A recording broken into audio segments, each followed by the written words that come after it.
Hello everyone, let me introduce myself. My name is Rani Hartati Angelika Simanjunta.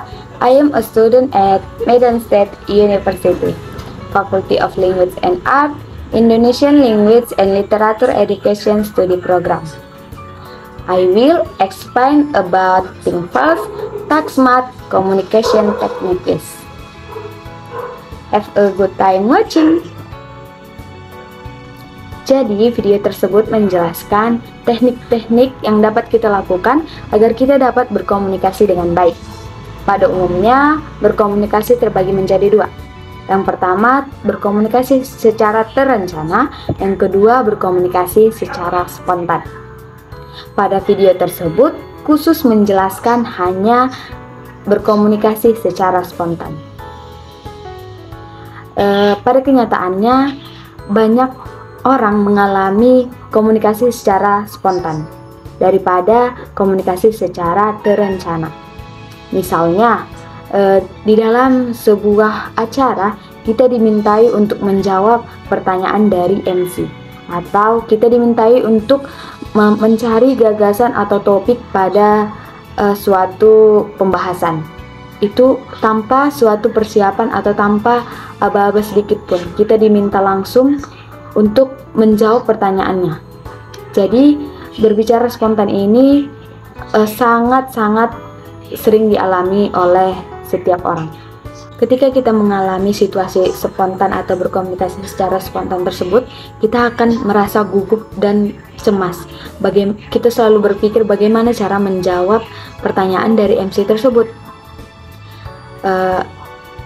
Menurut survei pada video tersebut, 85% dikatakan berbicara di depan umum akan menimbulkan kecemasan, namun 15% diantaranya dianggap bohong.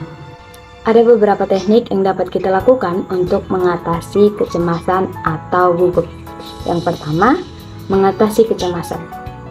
Kecemasan adalah hal yang mendasar yang kita alami ketika kita berbicara di depan umum. Kecemasan membuat pikiran kita terhalang sehingga kita kesulitan untuk mengucapkan hal-hal yang ada di pikiran kita. Kecemasan datangnya dari diri kita sendiri. Dan ketika kita cemas, kita akan berpikir dalam hati, bagaimana ini? Aku gugup. Apa kata mereka jika perkataanku salah? Kita sendiri yang membuat kita gugup, semakin gugup dengan berpikiran seperti itu. Nah, cara untuk mengatasi kegugupan tersebut dapat kita lakukan dengan menyapa kecemasan tersebut. Kita harus menyapa kecemasan tersebut dengan berkata, ini hanya cemas, ini hanya gugup sementara. Aku bisa mengatur ini semua. Kita hanya perlu berkata, ini hanya gugup sementara. Aku bisa. Kecemasan itu sebenarnya merupakan energi. Mengapa? Karena dengan adanya kecemasan, maka kita beranggapan bahwa hal yang kita lakukan itu penting. Kecemasan dapat berupa energi jika dapat dikelola dengan baik.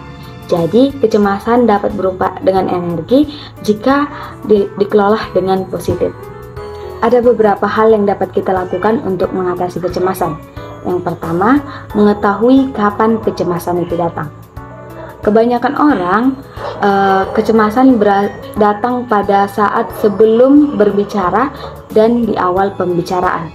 Kecemasan tersebut dapat berupa sakit perut, tangan gemetaran, panas dingin, dan lain-lain. Penelitian mengatakan untuk mengatasi hal tersebut, maka kita harus mengakui bahwa kita cemas. Contohnya, aku gugup. Nah, hal tersebut kita telah mengakui bahwa kita cemas, dan cemas adalah sesuatu yang normal. Dengan pengakuan tersebut, kita dapat mengontrol diri kita sehingga kita dapat berbicara dengan baik lagi.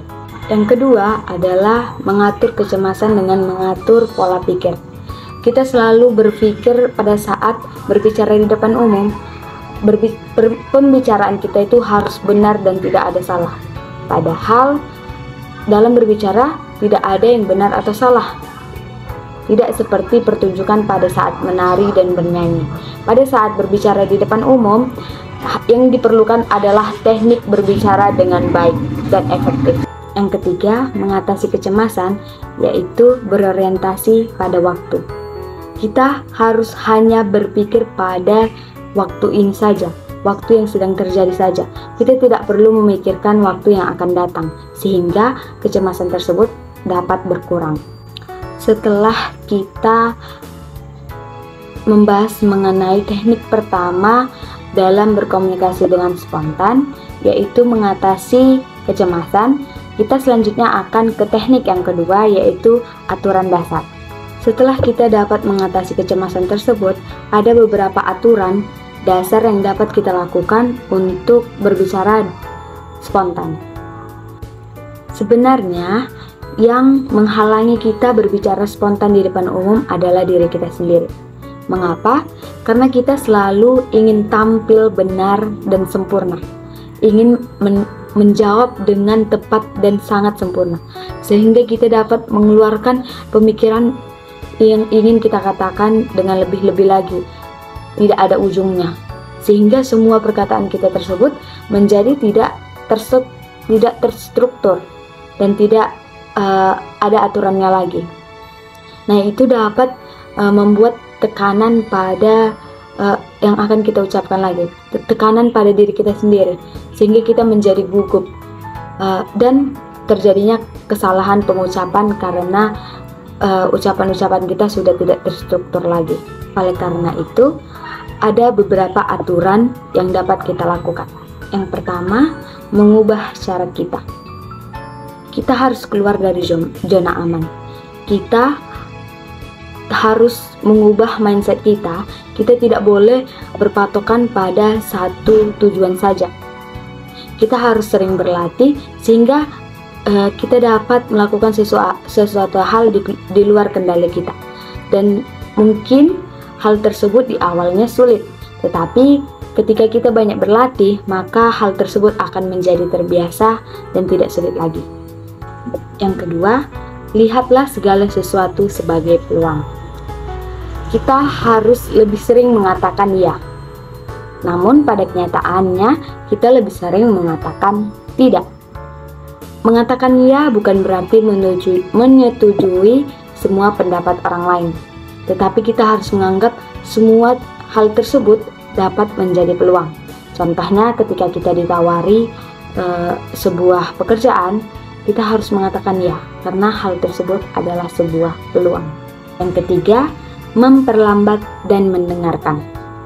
Ketika kita berbicara dengan seseorang, kita harus menggunakan intonasi yang lebih lambat lagi, jangan terlalu cepat, agar si pendengar dapat mendengar dengan fokus dan dapat memaknai apa yang kita bicarakan.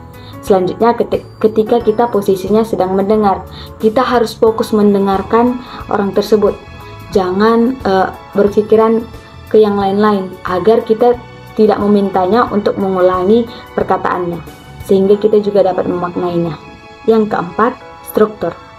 Kita harus memiliki struktur agar audiens dapat tetap fokus mendengarkan kita. Seseorang yang tidak memiliki struktur, maka audiensnya akan kebosanan dan tidak dapat mengerti dengan apa yang ia katakan atau ia dengarkan. Makanya kita harus memiliki struktur dalam berbicara. Struktur terbagi menjadi dua. Yang pertama, masalah, solusi, dan manfaat.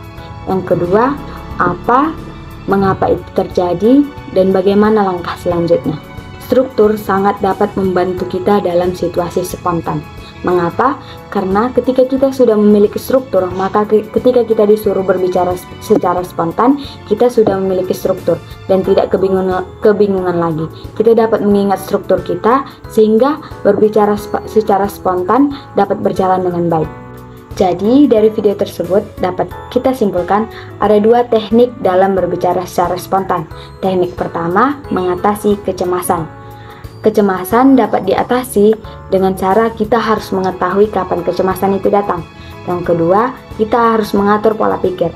Yang ketiga, kita harus berorientasi pada waktu. Yang kedua adalah aturan dasar.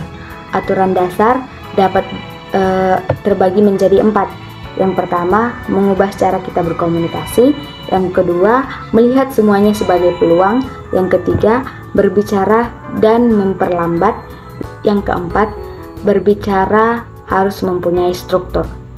Semoga dengan adanya video ini kita dapat mengetahui atau mengatasi cara-cara kita di saat berbicara secara spontan. Sekian dari saya. Thank you for watching.